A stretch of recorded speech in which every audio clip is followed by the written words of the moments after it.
अगर वास्तव में अपराध खत्म करना है तो आपको वैदिक शिक्षा लागू करना पड़ेगा। सबसे पहले ये जो 16 संस्कार विधि है, महर्षि दयानंद ने लिखा है, इसको प्राइमरी के सिलेबस में लागू करिए। प्राइमरी के सिलेबस में विदेशी किताब बंद करिए, विदेशी लेखकों को बंद करिए, विदेशियों के बारे में पढ़ाना बंद करिए, विदेशी नाम हटाइए, विदेशी निशान हटाइए, विदेशी परंपरा हटाइए, उसका भारतीकरण करिए। 16 संस्कार पढ़ाइए प्राइमरी के सिलेबस में, जिससे टीचर को भी पता होगा, बच्चों को भी पता होगा, माता पिता होमवर्क कराएंगे उनको भी पता होगा। 16 संस्कार को जन जन पहुंचाना जरूरी है, महर्षि दयानंद की इस पुस्तक को। दूसरा, अगर आपको अपराध खत्म करना है, महर्षि दयानंद सरस्वती ने सत्यार्थ प्रकाश लिखा है, इसको प्राइमरी के सिलेबस में डालिए। सत्यार्थ प्रकाश पढ़ेगा बच्चा, उसका दिमाग ठीक होगा, मन शांत होगा। ओम, आप सभी को सादर प्रणाम। अपनी कक्षा को आरंभ करते हैं। परमपिता परमात्मा की महती अनुकंपा से हम सभी को एक उत्तम ग्रंथ पढ़ने का सौभाग्य प्राप्त हो रहा है।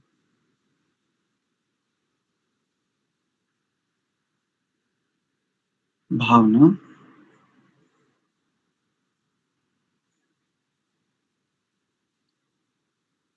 हम सभी जीवों के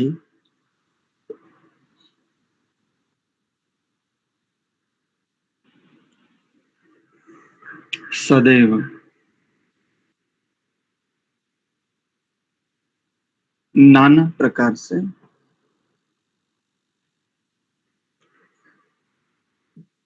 कल्याण चाहने वाले परम कल्याण स्वरूप परमात्मा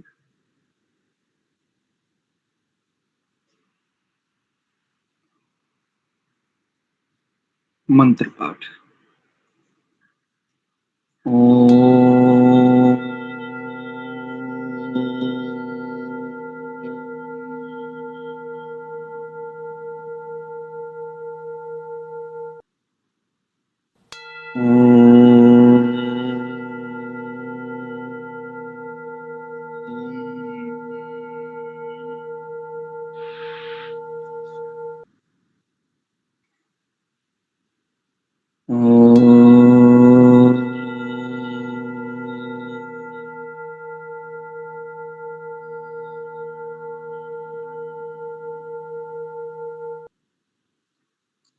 ओम सहना भवतु सहनौ भुनक्तु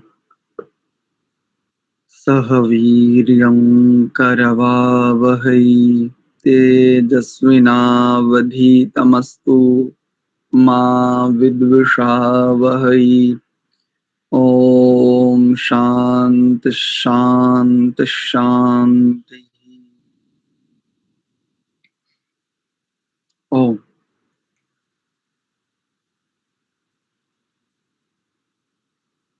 आप सभी का पुनश्च हार्दिक स्वागत एवं अभिनंदन संस्कार विधि स्वाध्याय की इस कक्षा में।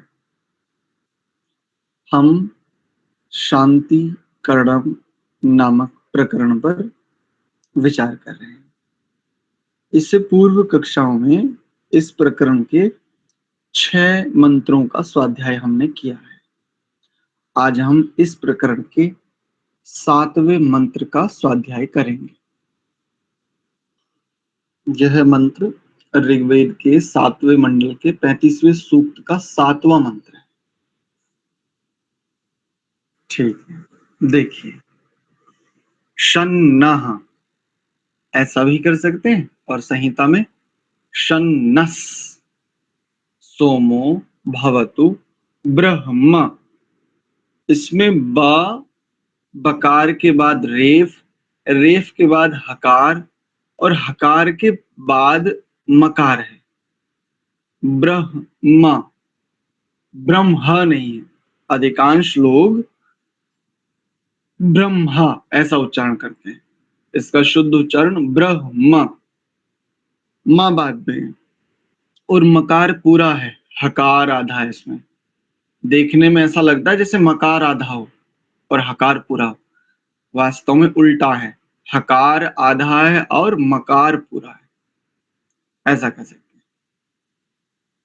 हैं। ब्रह्म, शन्नश, शन्नो, ग्रावाणश, शमु, संतु, यज्ञाः। यज्ञाः नहीं करेंगे, ध्यान दीजिए, सानुनासिक वर्ण है, यज्ञाः, ऐसा। दूसरी पंक्ति देखिए, शन्नस, स्व, ऋणाम, ऋणाम, शन्नस, स्व, ऋणाम, मितयो भवन्तु, शन्नः प्रश्वस।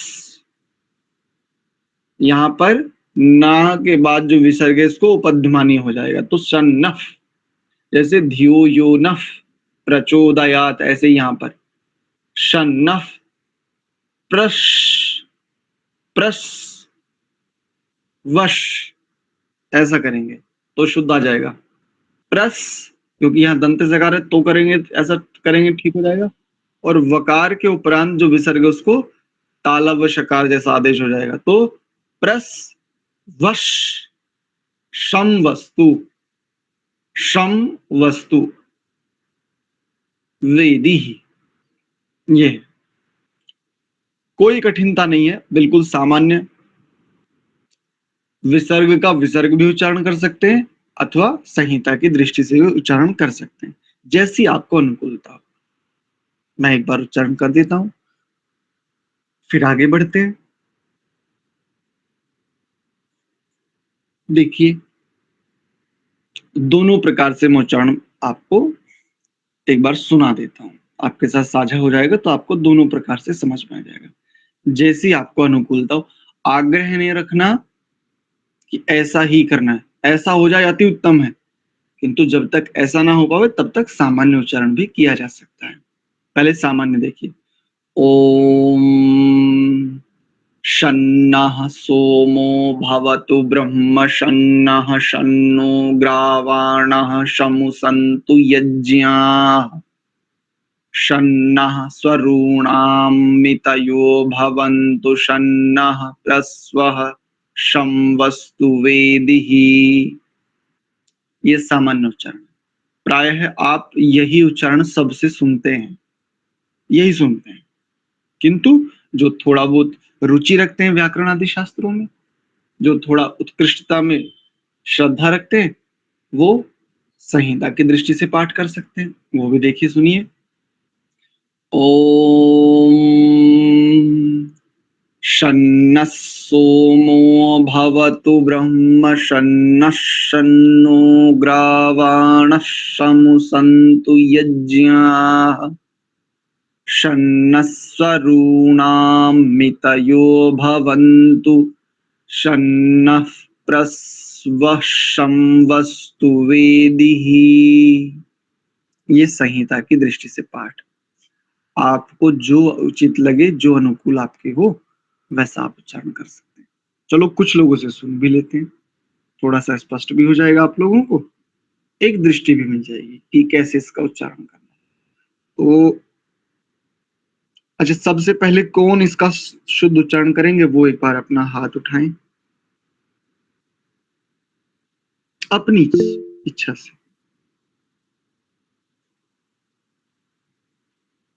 आदर्श माता जी, कमला माता जी, ठीक है, बोलिए कमला माता जी। नमस्ते आचार्य जी।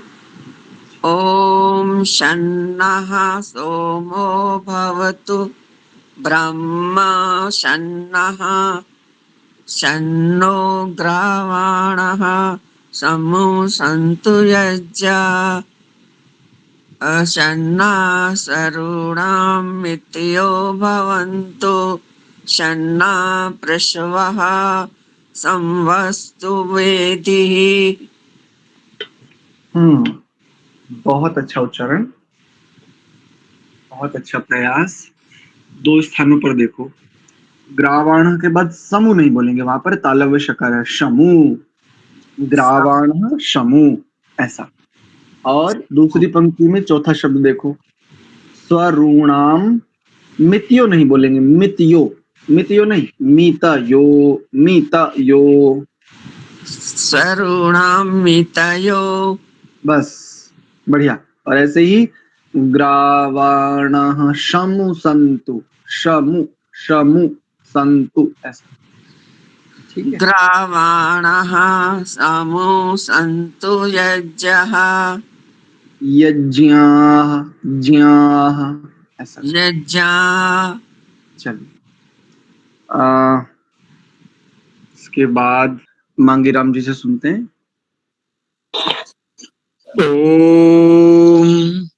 शन्नः सोमो भवतु ब्रह्म शन्नः शन्नो ग्रावाणः शम्मु सन्तु यज्ञः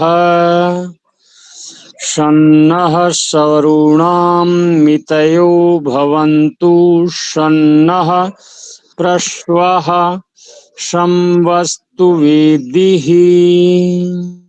बहुत अच्छा प्रयास। दो स्थानों पर देखिए, प्रथम पंक्ति का अंतिम शब्द यज्ञ नहीं बोलेंगे, यज्ञाः, ज्ञाः, ज्ञाः, यज्ञाः, ऐसा एक। और दूसरा, दूसरी पंक्ति का तीसरा शब्द देखिए, सवरूणा नहीं बोलेंगे, सवरूणा नहीं, स्वरूणाम, जैसे आपने प्रस्व में किया, प्रस्व, ऐसे ही प्रस्व, ऐसे यहाँ पर स्वरूणाम, स्वरूणाम, ये उच्चारण। ठीक है जी। जी जी जी। दीप्तिका माता जी से सुन लेते हैं। ॐ शन्नः सोमो भवतु ब्रह्म शन्नो ग्रावाणः शमुसन्तु यज्ञाः शन्नः स्वरूणं मितयो भवन्तु शन्नः प्रश्वः संवस्तु वेदिः। बढ़िया, प्रयास बहुत अच्छा है। देखो एक स्थान पर देखो, जब आपने दूसरी पंक्ति में मितयो भवन्तु शन्नः प्रस्व ऐसा कर किया, यहाँ पर नफ होगा, नफ, शन्नः प्रस्व संवस्तु वेदिहि, ऐसा नहीं करेंगे, वेदिहि, वेदिहि, हाँ वेदी, इसको दीर्घ कर सकते हैं, अंत है ना, अंतिम है, तो उसको गंता सूत्र के आधार पर छंद शास्त्र के दीर्घ भी हो जाएगा, वेदिहि, ऐसा हो जाएगा जी। ठीक है। कनिका माता जी से सुन लेते हैं। हाँ जी, नमस्ते जी।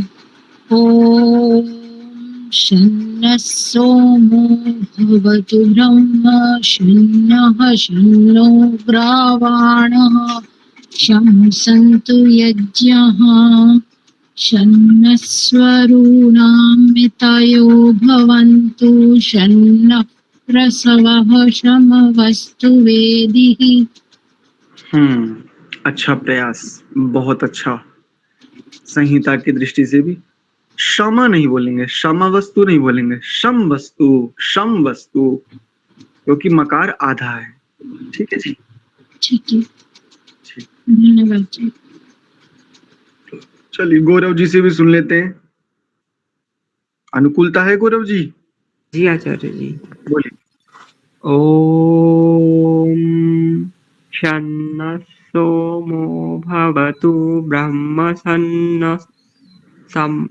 शन्नो ग्रावणः समुसन्तु यज्ञाः शन्नः सरूणां मितयो भवन्तु शन्नः प्रस्वस्तु वेदिः।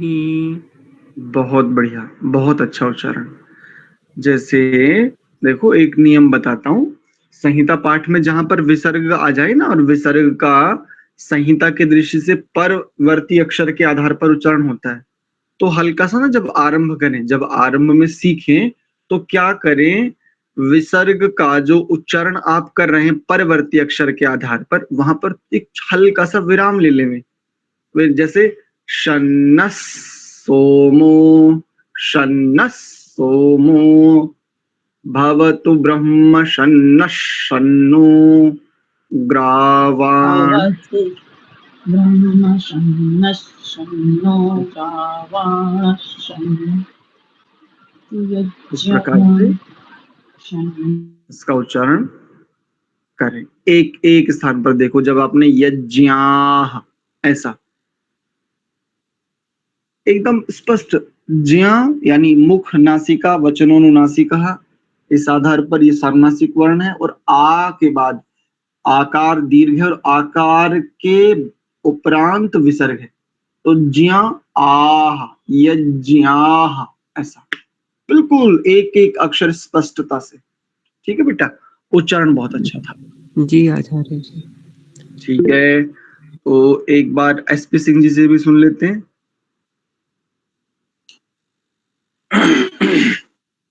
ॐ शन्नस्तोमो भवतु ब्रह्म शन्नो ग्रावाणः शमुसन्तु यज्ञाः शन्नः सरूणां नितयो भवन्तु शन्नः प्रस्वस्तु वेदिः। बहुत अच्छा प्रयास, बहुत अच्छा। देखो, एक बात और संकेत किए देता हूं, उत्तमता के लिए तो सदैव प्रयत्न होना चाहिए, किंतु ये ध्यान रखना, 24 जी चले थे 26 जी बनने 2 जी बन के लौटे, ऐसा ना हो जावे कि वो एक और कहावत होती है कि कौवा चला हंस की चाल अपनी भी भूल बैठा। कई बार होता है, उत्तमता के लिए प्रयत्न ये आत्मा के लिए बहुत उत्तम रीति है, बहुत उत्तम पथ है, यही सुपथ है, उत्तम से उत्तम मार्ग का अनुगमन। किंतु ऐसा ना हो उत्तमता के चक्कर में हम अपने को भी खो दें, अपने की रक्षा करनी है और उत्तमता के लिए प्रयत्न करना है। बहुत बढ़िया, उच्चारण बहुत अच्छा था। रामपाल जी से सुनते हैं। जी आचार्य जी नमस्ते। जी। ओम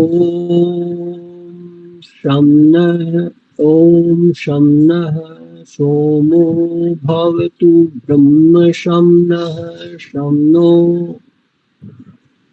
नहीं जी गलत हो गया। ओम शन्नः सोमो भवतु ब्रह्म शन्नः शन्नो ग्रावाणः शमुसन्तु यज्ञाः शम्नः स्वरूणा नीतयो भवन्तु शन्नः प्रसवः संवस्तु वेदिः।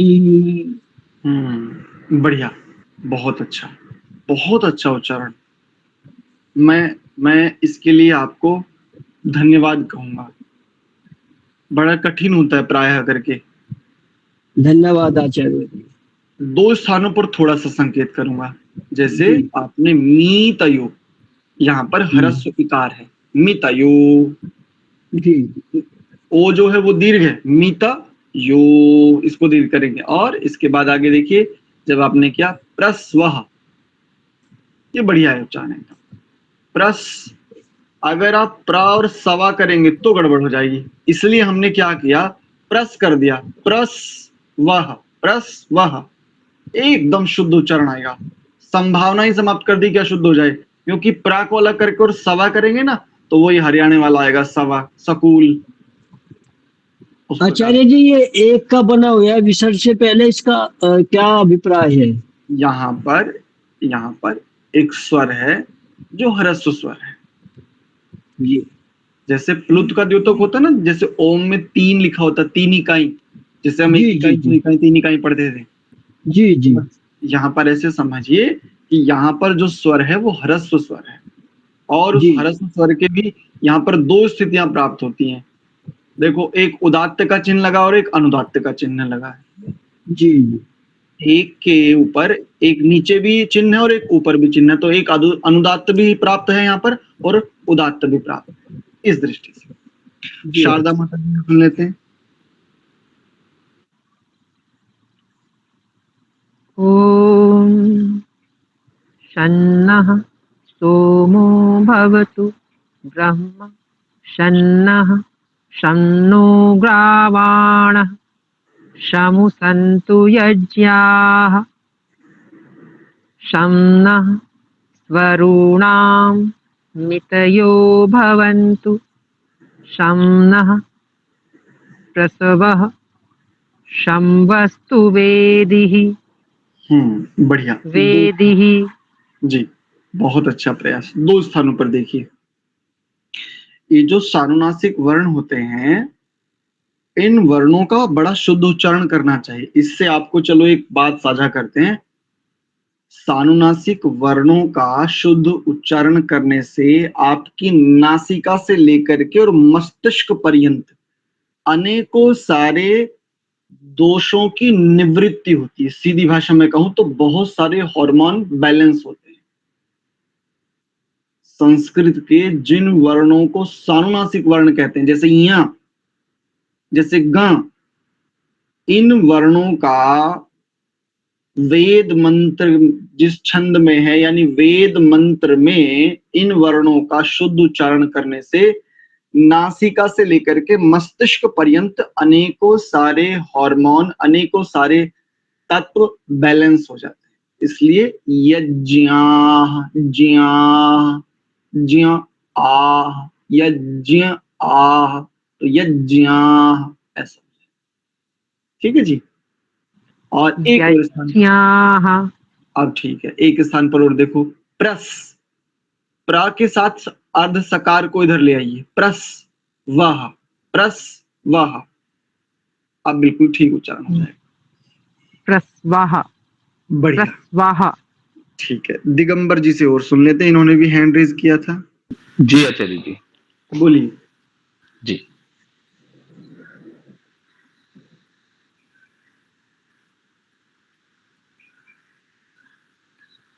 ओम शन्नः सोमो भवन्तु ब्रह्म शन्नः शन्नो ग्रावणः शम्मुसन्तु यज्ञा शन्यस्वरुणां मितयो भवन्तु शन्नः प्रसवः शम्वस्तु वेदी। वेदी ह्रस्व इकार है, ह्रस्व इकार को दीर्घ भी हो जाएगा उच्चारण की दृष्टि से केवल। ठीक है। एक देखिए, आपने भवन्तु किया, भवन्तु, भवन्तु नहीं है, भवतु, सोमो भवतु, भवन्तु नहीं है जी, भवतु। हाँ जी, हाँ, ठीक है। अच्छा, सविता माता जी ने, दोनों सविता माता जी ने हैंड रेज किए, चलो आपसे भी सुन लेते हैं। सविता चौधरी जी। ॐ शन्नः सोमो भवतु ब्रह्म शन्नः शन्नो ग्रावाणः शमुसन्तु यज्ञः शन्नः स्वरूणां मितयो भवन् भवतु शन्नः प्रसवः शम्भस्तु वेदिः। बढ़िया। देखो, एक स्थान पर देखो, यज्ञ नहीं करेंगे, यज्ञाः, यज्ञाः, यज्ञाः। और मुझे भवतु में भी थोड़ा सा गड़बड़ लगा। भवतु आपने बोला या भवन्तु बोला? भवतु। हाँ, भवतु। आप भवतु बता रहे थे ना अभी, इसमें लिखा हुआ है भवन्तु ही है। अच्छा, जिनकी पुस्तक में भवन्तु लिखा वो ठीक कर लेंगे, ये शब्द यहाँ पर भवतु है, भवतु। अगर किसी की पुस्तक में भवन्तु शब्द प्रिंट है तो आप उसे अपने से ठीक कर लीजिए, वस्तुतः ये शब्द भवतु है। ठीक है, तो सविता आर्य जी से भी सुन लेते हैं।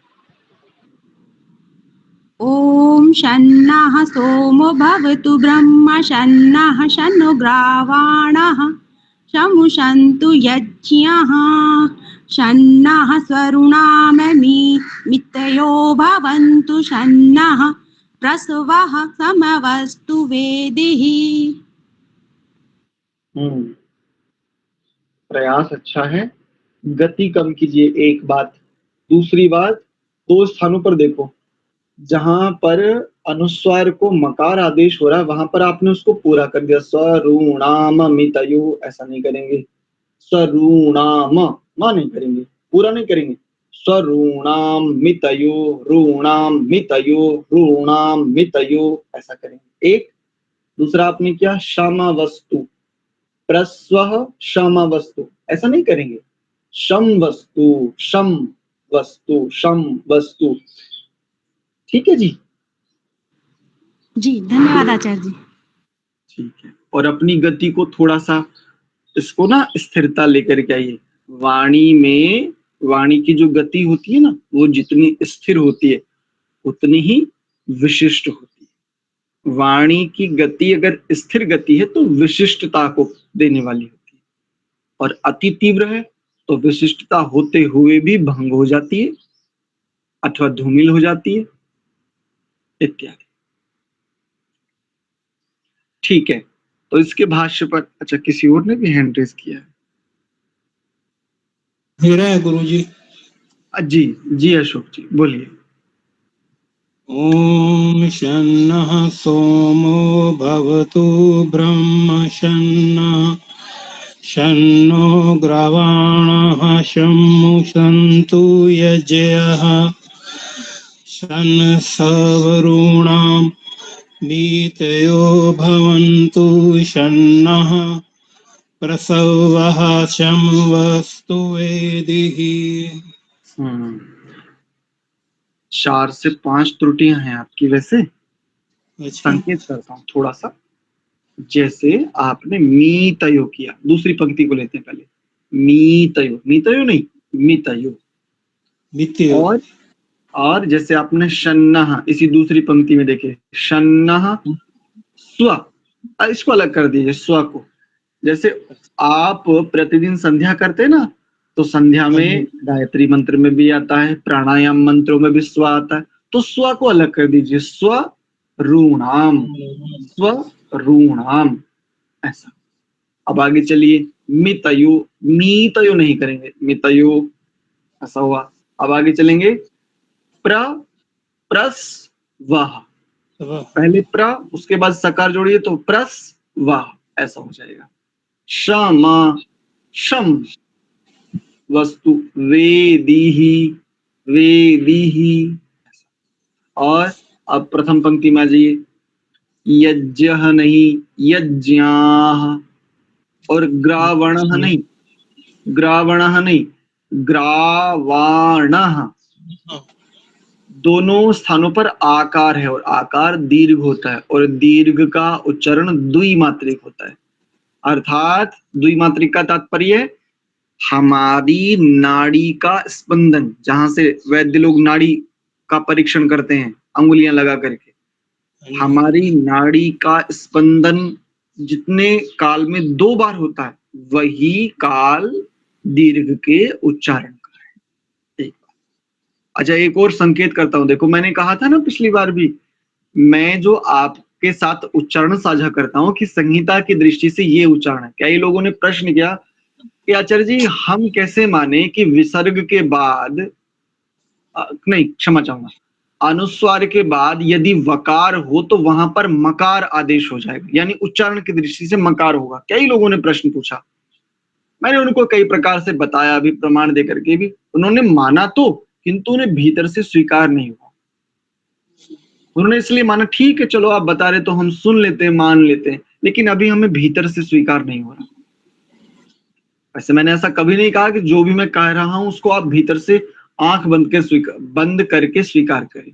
मेरा तो यही कहना था, सदैव रहा है और आगे भी यही, जो सुन रहे हैं उसे अनुभव में लाइए। श्रुत ज्ञान को प्रत्यक्ष, यानी दूसरे का प्रत्यक्ष, आपका प्रत्यक्ष तब है जब आपने भी उसको प्रत्यक्ष कर लिया है। दूसरे का बोध आपका बोध नहीं है, आपका बोध वो तब है जब आपको बोध हो जाए। दूसरे के द्वारा हुए बोध का जब आपको भी वैसा ही बोध हो जाए तो जानिए कि आपने जो सुना उसकी सार्थकता सिद्ध हो गई। तो यहां पर देखो, अनुस्वार के बाद यदि वकार आदेश वकार अक्षर हो तो मां क्यों उच्चारण करेंगे, कैसे करेंगे? देखो वेद में भी देख सकते हैं आप। यहां पर प्रस्वह के बाद देखो शब्द शम वस्तु, ये है। तो ऐसे वेद वेद को स्वयं सिखाता है, जैसे योग योग का उपाध्याय स्वयं है ना, ऐसे ही वेद वेद का उपाध्याय स्वयं ही है। बस वेद के प्रति, जैसे भगवान के प्रति, ईश्वर के प्रति हमारा समर्पण होता है ना, और पूरा परिश्रम होता है, लेकिन समर्पण भी अनंत होता है जितना हम कर सकते हैं। ऐसे वेद के प्रति भी श्रद्धा होनी चाहिए, सत्य को जानने की जिज्ञासा भीतर में होनी चाहिए, और समर्पण होना चाहिए। वेद वेद का उपाध्याय स्वयं ही। कई लोग कहते हैं जी नहीं, सब कुछ पढ़ना पड़ेगा, है ना, अंग उपांग आदि सब कुछ पढ़ना पड़ेगा तब वेद स्पष्ट होगा। मैं इस बात से पूर्णतः सहमत नहीं हूं। कारण वेद अनुभव की वस्तु है, अनुभव करने की। अब आप कहें कि नहीं, मैं खीर जब खाऊंगा पहले मैं खीर बनानी सीखूंगा, उसका अभ्यास करूंगा, उसके बाद खीर खाऊंगा, कोई बात नहीं, ऐसे कर लीजिए। कोई ऐसा कहता है क्या, कोई ऐसा करता है क्या? पता है माता जी खीर बनाती है तो हम बस, हमने हमारा मूल प्रयोजन है खीर का ग्रहण करना, खीर का रस लेना, खीर से पुष्टि को प्राप्त होना। हमारा प्रयोजन ये नहीं है कि खीर कैसे बनती है, कब बनती है, कहाँ बनती है और कैसे बनाती है, और कैसे बनाई जाती है तो मैं भी पहले बनाऊंगा तब खाऊंगा। यानी किसी ने कहा कि भाई विद्युत से दूर रहना चाहिए, यदि विद्युत के समीप आओगे तो वो आपको कष्ट पहुंचा सकती है।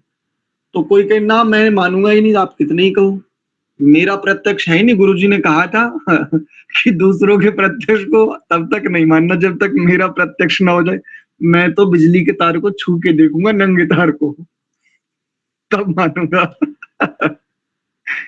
तो जैसे खीर को, हमारा प्रयोजन खीर खाना है, बनाना नहीं है।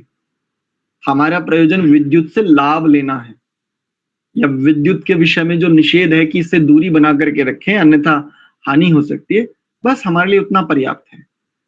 ठीक ऐसे ही वेद के विषय में भी, जो ऋषियों महर्षियों के और उनका अनुकरण करते हुए जिन विद्वानों ने परिश्रम किया है, उन विद्वानों के परिश्रम से, परिश्रम रूपी खीर से हम लाभ ले सकते हैं।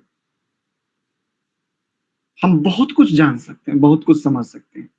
आपकी जानकारी के लिए बता दूं, जितना भी हम स्वाध्याय करते हैं ना मेरी ओर से, सच में मुझे व्याकरण का कोई विशेष ज्ञान नहीं है, बिल्कुल सत्य कह रहा हूं। व्याकरण का मुझे विशेष ज्ञान नहीं है। आप सोचिए कि मैंने तो संपूर्ण वांग में पढ़ रखा है, सांगोपांग विद्वान हूं, ना ना ना, कुछ नहीं, बिल्कुल सामान्य स्थिति है। व्याकरण का बहुत थोड़ा सा, उतना ही ले पाया जितना मेरी अंजलि में आ पाया। व्याकरण तो बड़ा गंभीर और बहुत ऊंचा, बहुत विस्तृत विषय, किंतु मेरे पास तो उतना ही जितने से मेरा काम चल जा रहा है, बस। अस्तु, इसके भाष्य को देख लेते, थोड़े से समय में देख लेंगे। अच्छा मंत्र है और बड़ा सरल है। सोमः नः शं भवतु।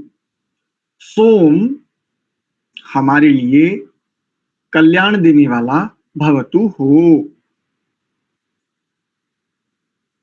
भवतु भवताम भवन्तु, ऐसे रूप चलेंगे।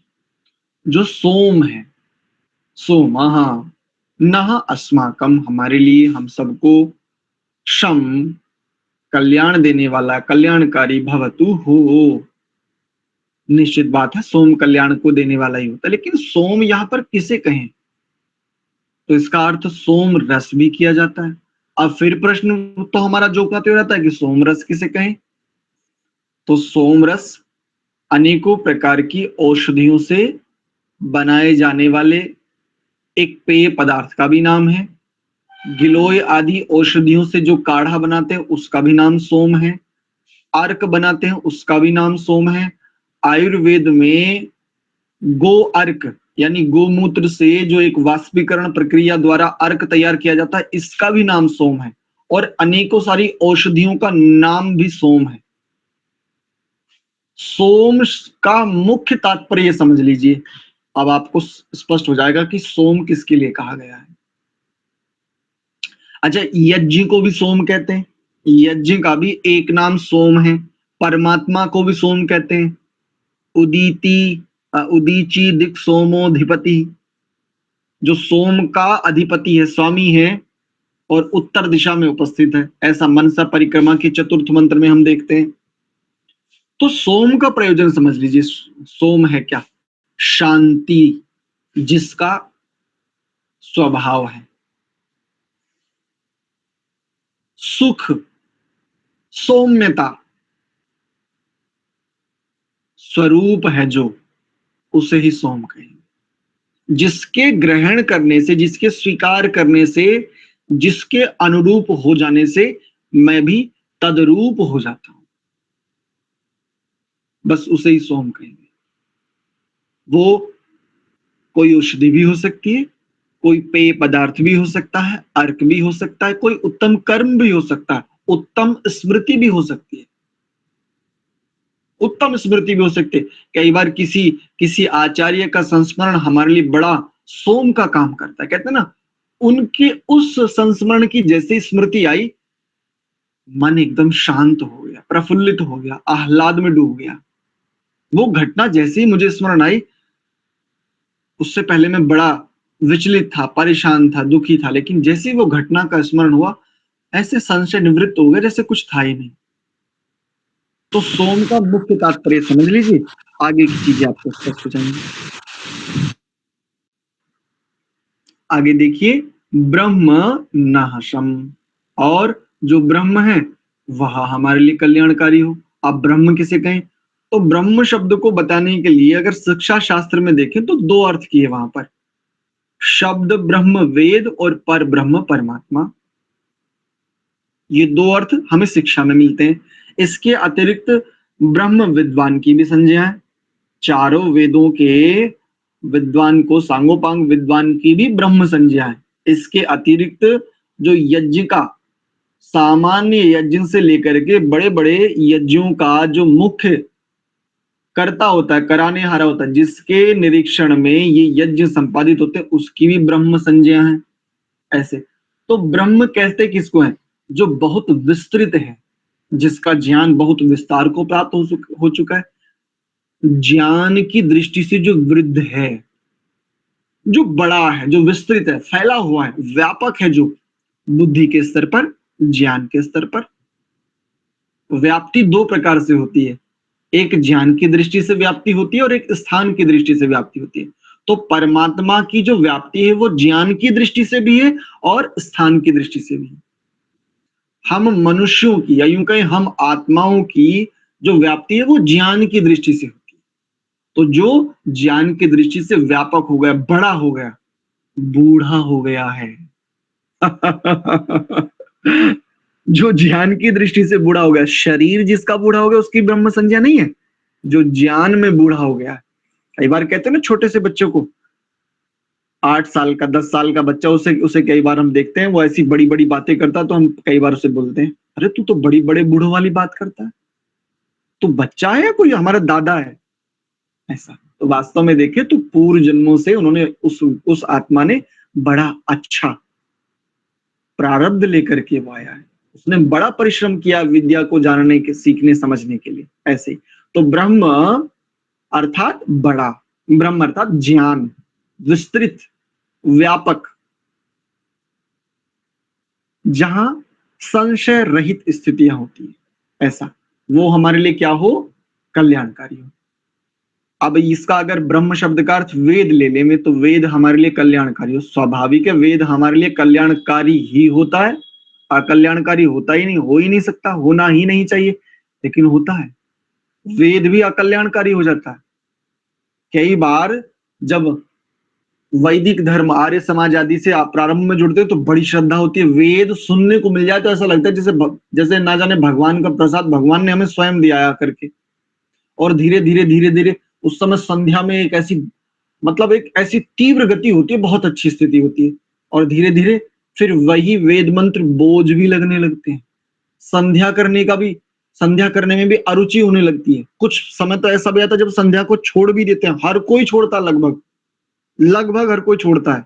एक समय के लिए, कुछ समय बीच का ऐसा आता है जब संध्या लगभग छोड़ देता है, मंत्र नहीं सुनना चाहता, इसलिए नहीं कि मंत्रों से शत्रुता है, लेकिन अब वो रुचि नहीं रही, अब वो बात नहीं रही। वेद के प्रति जो पहले अनुभव आता था, जिसे वो पहले फील करता था, अब वो फीलिंग नहीं रही ऐसा। और वेद का छोटा सा वाक्य जैसे उसको पहले प्रेरित करता था, आज वो प्रेरणा नहीं ले पा रहा। वही वेद है, वही वाक्य है, लेकिन उसी वेद उसी वाक्य से आज वो प्रेरणा नहीं ले पा रहा इस रूप में। और जो विद्वान है वो हमारे लिए कल्याणकारी हो। समूचे जगत में जो भी ब्रह्म की पदवी पर है, माँ को ब्रह्म कहा जाता है, माँ, क्योंकि शिक्षा में, संस्कारों में सबसे मुख्य भूमिका माँ की होती है। पिता तो बेचारा संरक्षक के रूप में होता है, पिता की ओर से भी कुछ संस्कार बच्चे तक पहुंचते हैं, किंतु जितना महत्वपूर्ण योगदान माँ का होता है, पिता का उतना नहीं होता। पिता का तो मुख्य रक्षण और अर्जन, अर्थ आदि का अर्जन ये होता है, वो तो व्यवस्थाओं में लगा होता है इत्यादि। तो माँ की भी ब्रह्म संज्ञा है, और माँ हमारे लिए कल्याणकारी भी हो सकती है और अकल्याणकारी भी हो सकती है। कब? यदि माँ के पास विद्या है तो कल्याणकारी होगी, और विद्या नहीं है तो बहुत खतरनाक हो सकती है। आगे देखिए, ग्रावाणः नः शंसन्तु। ग्रावाण, हाँ, इन्होंने अर्थ किया सोमरस निकालने के लिए प्रयुक्त होने वाले पत्थर हमारे लिए सुखकारी। ग्रावाणा शब्द का इन्होंने अर्थ किया है जिससे सोमरस निकाला जाता है, उसमें प्रयोग किए जाने वाले पत्थर हमारे लिए सुखकारी। इसके लिए ऐसे समझिए, साधन, साधन हमारे लिए सुखकारी हो, अर्थात साधन मेरे सहयोग के लिए। साधनों की साधना नहीं करनी है, साधनों से सहयोग लेते हुए हमें साधना करनी है जो मेरा अभीष्ट है। प्राय व्यक्ति पहले तो बहुत सारी वस्तुएं जोड़ता है। मैं अपने विषय में बता रहा हूं, गृहस्थ में गए, गृहस्थ में जाने के बाद देवी जी का ये आया कि जी हमारे पास डबल बेड होना चाहिए, ये होना चाहिए। मैंने कहा आराम से भूमि पर अच्छे से हमारा काम चल रहा है, इसकी आवश्यकता नहीं है। जितनी वस्तुएं हम ज्यादा बढ़ाएंगे हमारे लिए उतनी समस्याएं होंगी। उन्होंने कई बार कहा कि नहीं जी देखो, काफी सारा सामान खराब हो जाता है, डबल बेड होगा तो उसमें हम रख लेंगे, ऐसा वैसा। धीरे धीरे करके लगभग ऐसे सब सामान ले आए जो एक अच्छे खासे घर में होते हैं। चलो थोड़ी सी अच्छी सी कुर्सी ले लीजिए, एक ऐसा थोड़ा सा एक टेबल भी ले आते हैं, चलो जहां पर अगर कोई अतिथि आ जावे तो वहां पर उसको बैठ करके थोड़ा एक अनुकूलता रहे। ऐसे करते करते बहुत सारा सामान जोड़ लिया। एक समय ये स्थिति आई, उस सामान के रख रखाव में पूरा जीवन बीत रहा है, स्वयं को तो समय ही नहीं दे पा रहे। तो यहां पर साधन हमारे लिए कल्याणकारी, इसलिए मैंने ये ग्रावाणा शब्द का अर्थ जो इन्होंने किया उसको भी हमने इसलिए कहा साधन, क्योंकि रस निकालने के लिए जिस पत्थर की बात यहां पर की है वो भी तो साधन ही ना रस निकालने का। अब कई बार क्या होता है, पत्थर के ही रख रखाव में, उसी के पूजन में पूरा व्यक्ति का पूरा जीवन उसी को समर्पित हो जाता है। नहीं, पत्थर या साधन, साधन की उपासना नहीं करनी है,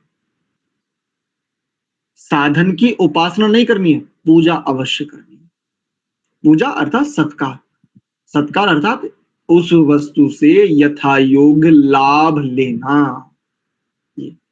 तो आए तो साध्य को प्राप्त करने, साध्य को प्राप्त करने के लिए साधना करनी थी, और साधना साधनों से होती। अब साध्य गौण हो गया और साधनों की ही साधना में जीवन बीत गया। और जैसे ही अंत समय आए तो पता चला, अरे ये साधना तो करे थे लेकिन सिद्ध क्या हुआ? बोले साध्य तो पीछे छूट गया, तो साधनों की ही साधना में लगे रहे। वही संकेत यहां पर है। आगे देखो क्या कहा, यज्ञाः उ शम संतु। यज्ञाः, जो भी श्रेष्ठ कर्म है, जो भी श्रेष्ठ ताएं हैं, श्रेष्ठताएं जो भी हैं, श्रेष्ठ कर्म जो भी हैं, यज्ञाः। अच्छा, कई लोग अग्निहोत्र को यज्ञ मानते हैं, नहीं। संसार का प्रत्येक श्रेष्ठ कर्म, एक होता है अच्छा कर्म, एक होता है बहुत अच्छा कर्म, और एक होता है श्रेष्ठ कर्म। तो संसार में जो भी श्रेष्ठ कर्म है ना, वो सभी यज्ञ हैं, ध्यान रखिए। केवल अग्निहोत्र को यज्ञ मानना ये संकुचित दृष्टि है। संसार में जो भी श्रेष्ठ कर्म है वो समस्त श्रेष्ठ कर्म यज्ञ की श्रेणी में आते हैं। तो यज्ञ निश्चित प्रकार से, निश्चित ही हमारे लिए कैसे हो, सुख देने वाले हो, जो भी श्रेष्ठ कर्म है। अच्छा, यज्ञ सुख के लिए करना है, हमें सुख प्राप्त हो इसलिए यज्ञ है। कई लोग यज्ञ को ही साध्य मान लेते हैं, बोले क्या करते हो, बोले प्रतिदिन यज्ञ करते हैं। और क्या करते हो, बोले यज्ञ करते हैं। नहीं नहीं, इसके अतिरिक्त क्या करते हो, बोले उसके अतिरिक्त भी यज्ञ करते हैं। बोले कुछ इसके अलावा जीवन में कुछ है, कोई उद्देश्य, कोई इस प्रकार का विचार, बोले नहीं, बस यज्ञ कर लेते हैं। यज्ञ करना बहुत अच्छा है, श्रेष्ठ कर्म बहुत उत्तम है, किंतु श्रेष्ठ कर्म भी तो साधन ही है ना। श्रेष्ठ कर्म आपका साध्य नहीं, साध्य कहते हैं जो प्राप्तव्य होता है, प्राप्त करने योग्य, गंतव्य कह लीजिए ऐसा। तो यज्ञाः उ शम संतु, समस्त श्रेष्ठ कर्म हमारे लिए सुख देने वाले हैं, अर्थात वो हमारे लिए सुख को देने वाले हैं। वो हमारा उद्देश्य नहीं है, अंतिम उद्देश्य नहीं है, वो तो सुख प्राप्ति के साधन मात्र है। ऐसे आगे देखो क्या कहा, स्वरूणाम यज्ञ स्तंभों के मितय नाम नः शम भवन्तु, जो यज्ञ में, इसको यूं कहें, यज्ञशाला में जो स्तंभ होते हैं, मितयः, उनके उनके ऊपर जो नाम अंकित हैं, वो कैसे हो, हमारे लिए सुख देने वाले हो। आप जहां भी जाएंगे, जो अच्छी यज्ञशालाएं जहां पर बनी हुई हैं, आर्य समाज हो या अन्य भी बहुत सारे संस्थान ऐसे हैं जहां पर बड़ी बड़ी यज्ञशालाएं मिलती हैं, और यज्ञशालाओं में ऊपर एक बड़ा अच्छा सा प्यारा सा सूक्त, कोई सूक्त लिखा हुआ है, कोई मंत्रांश लिखा हुआ है, और उसके नीचे, ठीक नीचे उसका अर्थ लिखा हुआ होता है। देखो, इस बात की आज्ञा हमें वेद देता है, और ये एक संकेत है। वस्तुतः देखें तो हमारा जीवन वेद में होना चाहिए। अच्छा, यज्ञशाला में ही क्यों, अपने घर के प्रत्येक कक्ष में कुछ ना कुछ लिखवाइए ना, कुछ ना कुछ सुंदर सा, जो भी आपको प्रेरित करता है, जो भी वेद वाक्य हो, वो कोई भी हो सकता है, कोई भी श्रेष्ठ वाक्य हो सकता है, वो अपने प्रत्येक कक्ष में होना चाहिए, घर के द्वार पर होना चाहिए। आज इनका स्थान किन्होंने ले लिया, चित्रों ने ले लिया, और पहले बाहर लिखा होता था सुस्वागतम इत्यादि, कुछ वेद का एक छोटा सा मंत्र लिखा होता था घरों के सामने, फिर उसके बाद सुस्वागतम आया, उसके बाद अब लिखा मिलता है कुत्तों से सावधान रहे। तो उस घर में क्या, ठीक है, आगे आप स्वयं समझदार हैं।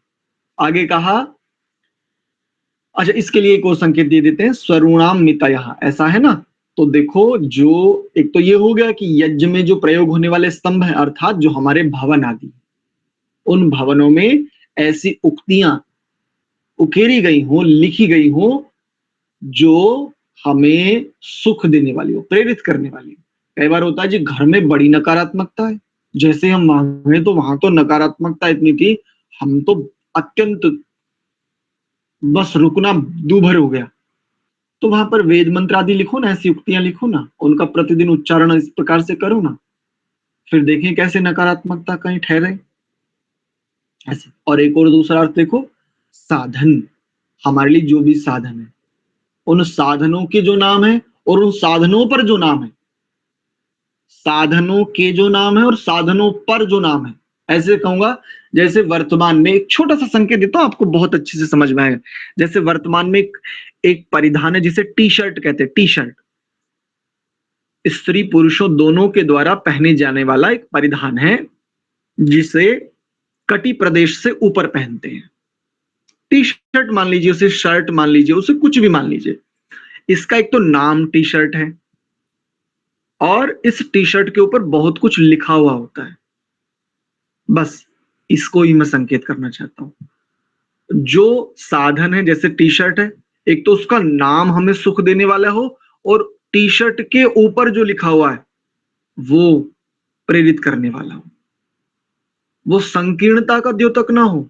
जैसे कई लोग लिखवा लेते जय भीम, कई लोग लिखवा देते जय जय मीम, कई लोग जय महाराष्ट्र, जय संविधान, जय बाबा साहब, पता नहीं ऐसा कुछ कुछ लिखवाते हैं।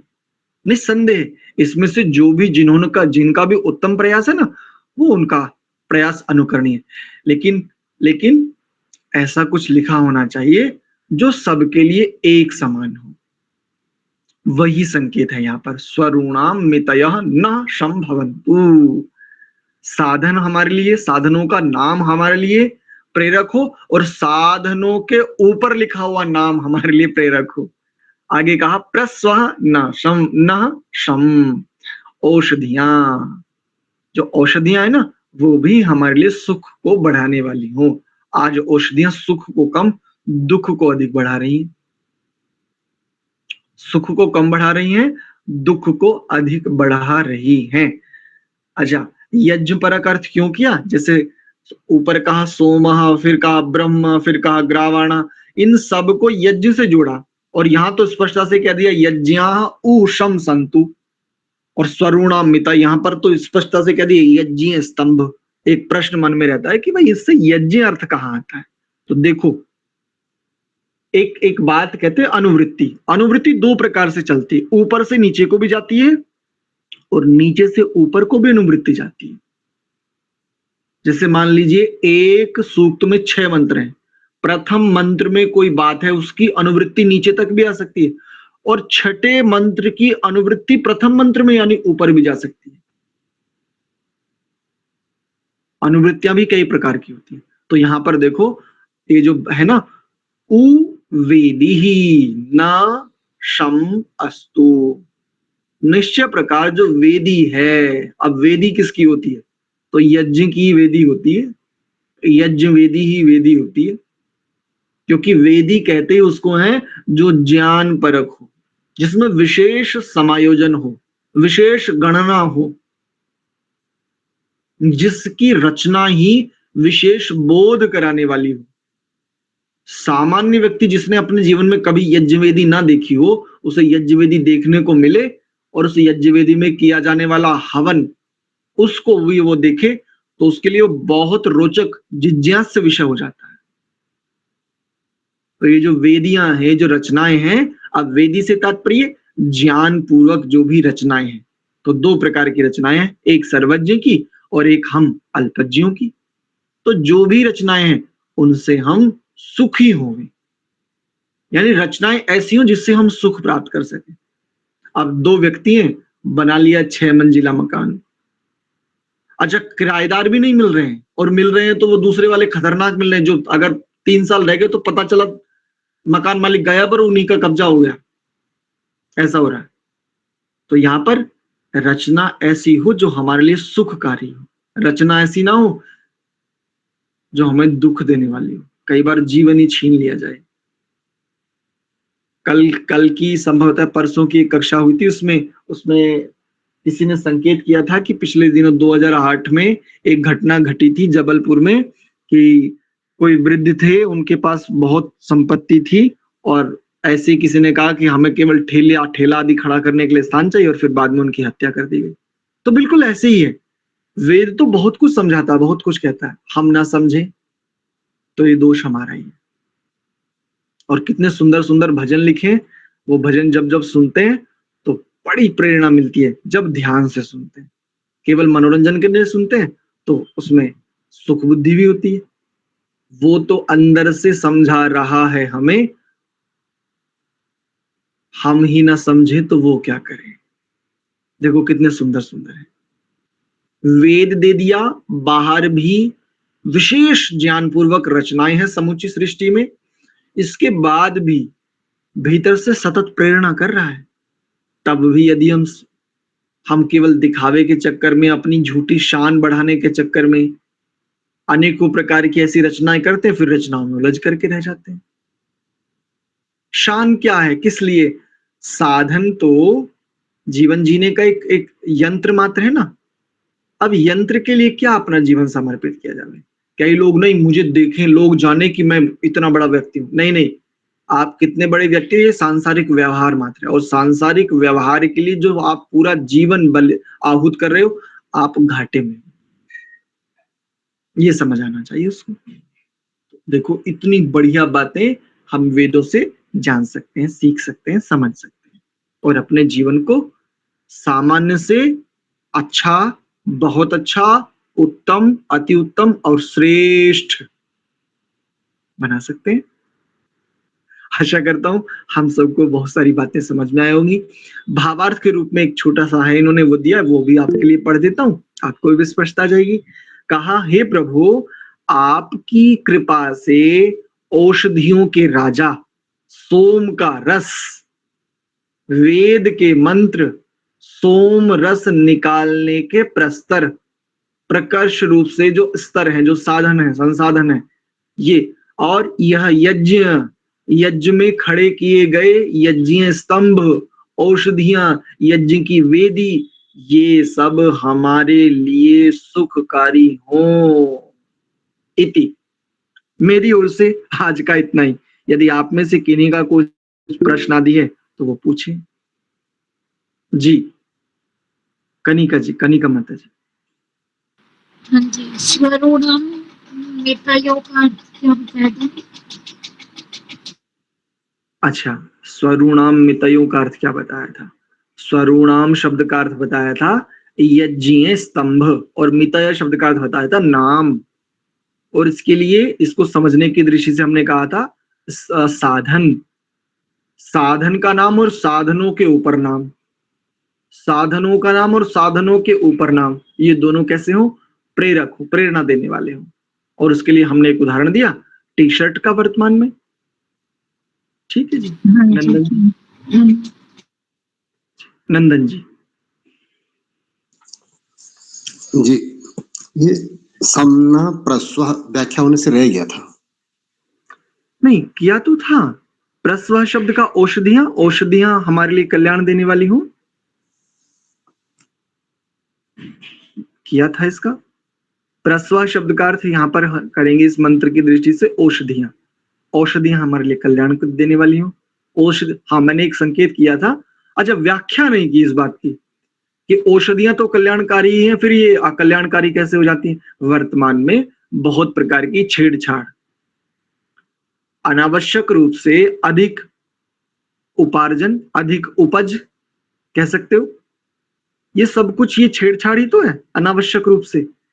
स्वाभाविक रूप से जो प्राप्ति है वो ठीक है, वो कल्याणकारी होगी, वो सुखकारी होगी। और यदि छेड़छाड़ करके अधिक उत्पादन की दृष्टि से किसी के भी साथ छेड़छाड़ होगी, स्वाभाविक बात है उसके स्वाभाविक गुण कम होंगे, और जितने स्वाभाविक गुण कम होंगे उतने ही अंशों में उसका, उससे मिलने वाला सुख घट जाएगा। और आज तो सुख से और कल्याण से, आरोग्यता से किसी का कोई लेना देना नहीं है, केवल अर्थवृत्ति है। और अर्थवृत्ति भी इतनी खतरनाक है। एक छोटा सा संकेत देता हूं। कल एक व्यक्ति आया यहाँ पर, जहां हम रहते हैं, वर्तमान में निवास है जहां, तो कोई बैग था अपना जिसमें सामान वगैरह ले जाते हैं यात्रा में, उसकी एक चैन थोड़ी सी ढीली हो गई थी, तो वो चैन बीच में से खुल जा रही थी। देवी जी ने कहा जी इसकी चैन ठीक करा लीजिए। तो मैं संभवतः कुछ ब्रश वगैरह कर रहा था, तो उन्होंने कहा, मैंने कहा ठीक है एक बार चैन वाले से करा लो। उन्होंने बिना पूछे उसे बैग दे दिया, बिल्कुल छोटी सी चैन के लिए। आपको जानकर के आश्चर्य होगा, उसने कहा, मैंने उसको जब पूछा कि भैया कितने रुपए देने, तो उसने कहा 50 रुपए, एक छोटी सी चैन डालने के। मैंने उससे कहा, भले आदमी, ये सामान कहाँ से आता और कितना आता मैं इसको बहुत अच्छे से जानता हूँ, और 10 रुपए के कितने दर्जन आते हैं ना, ये इसको भी मैं जानता हूँ, और मेरे पास बहुत सामान रखा हुआ है, लेकिन यहाँ नहीं है, गुड़गांव में है। तब भी उस व्यक्ति ने कहा जी ठीक है, आप 40 रुपए से कम नहीं लूंगा। मैंने कहा 10 रुपए के दर्जन आते हैं ये। बोला जी इससे कम में तो नहीं हो पाएगा। इतनी खतरनाक अर्थवृत्ति है। मतलब इस प्रकार से आप अर्जित करके जो द्रव्य ले जा रहे हो, आपको लगता है आपके लिए वो सुखकारी होगा, कल्याणकारी होगा? कैसे हो सकता है? आप भले ही सुख बुद्धि कर लीजिए बहुत सारे धन में, और एक संकेत कर दूं, आज महंगाई है नहीं, वास्तव में महंगाई बुद्धियों में है, मानव मस्तिष्क में है। बाहर महंगाई है ही नहीं। आज भी लौकी को आप 2 रुपए किलो दे सकते हैं, बिल्कुल दिया जा सकता है। आज भी टमाटर को आप 5 रुपए किलो आराम से दे सकते हैं। सीधे किसानों से लीजिए, अपने अपने किसान नियुक्त कर लीजिए,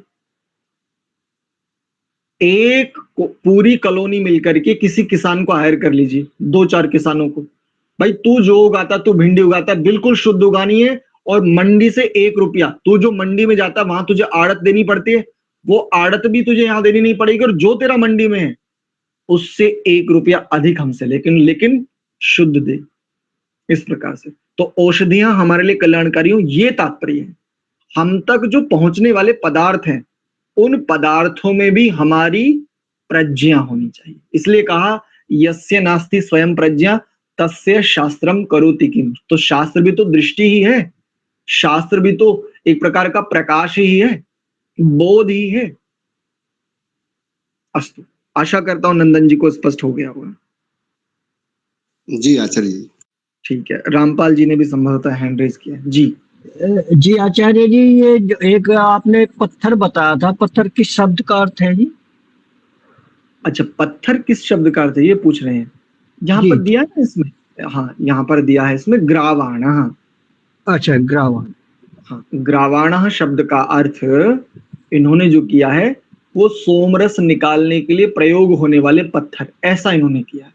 तो हम इसको भी ले लेते हैं। अब इस पत्थर को लेकर के हम अगर तात्पर्य समझें, अभिप्राय समझना चाहें, तो यहाँ पर कहा है कि सुख प्राप्ति के लिए प्रयोग किए जाने वाले साधन, श्रेष्ठ कर्मों को संपादित करने के लिए प्रयोग किए जाने वाले साधन भी कैसे हों, उनसे हमें भी सुख मिले और अन्यों को भी सुख पहुंचे।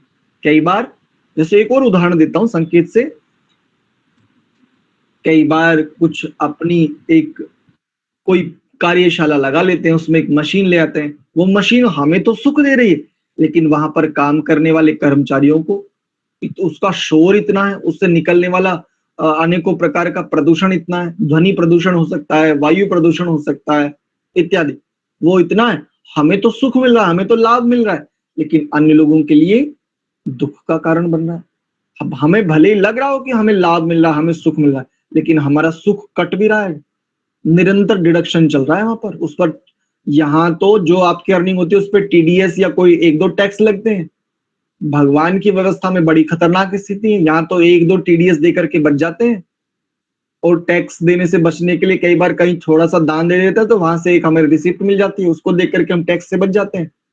भगवान के यहाँ ऐसा नहीं है वहां तो जिसका जितना जैसा है ना, बिल्कुल कट पिट के पूरा बिल्कुल उतना ही मिलना है जितना मिलना है, सुख भी उतना ही मिलना है जितना आप दूसरों को सुख पहुंचा रहे हैं।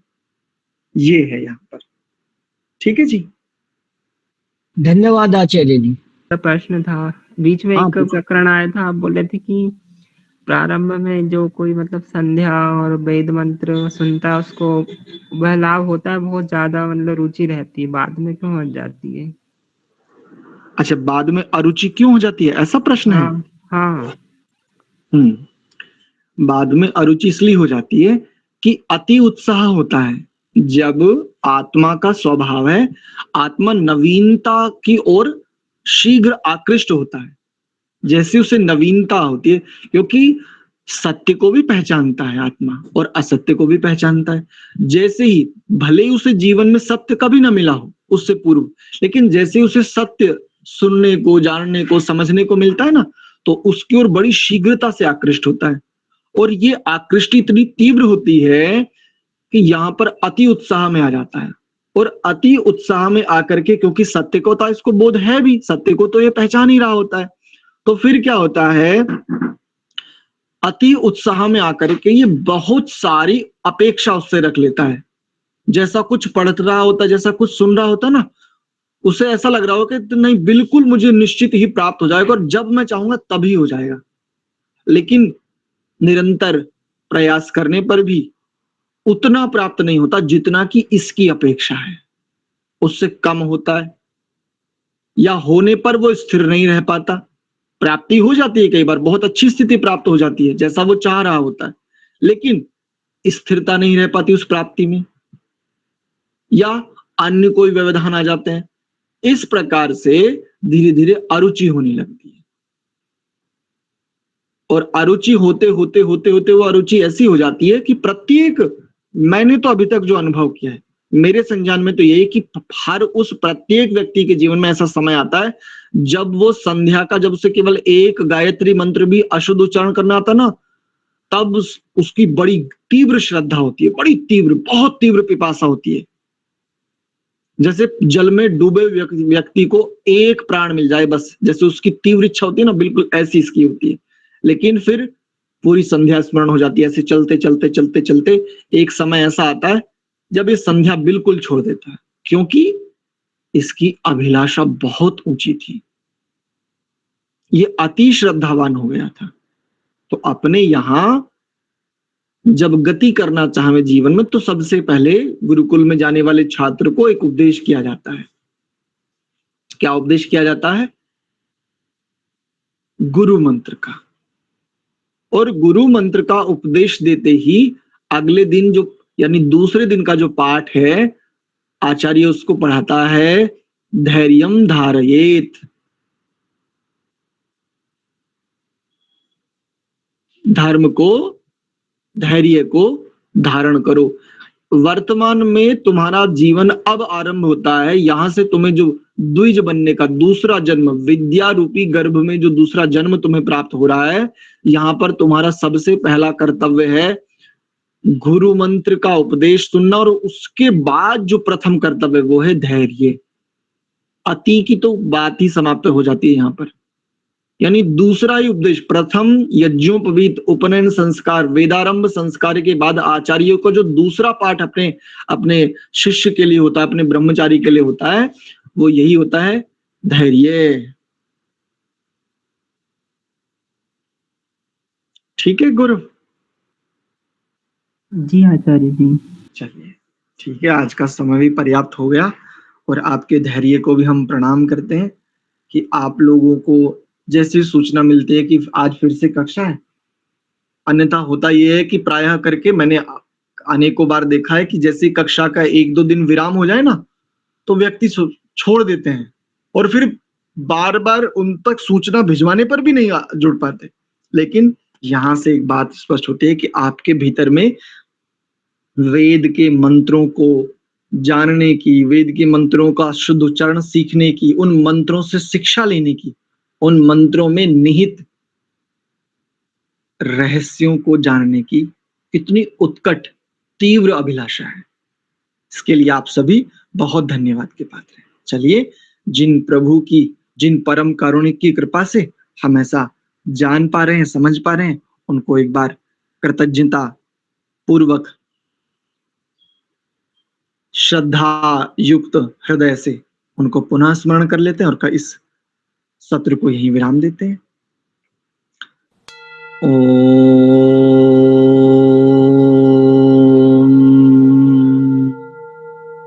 शांत शांत शांति। आप सभी के लिए बहुत बहुत धन्यवाद। सादर प्रणाम।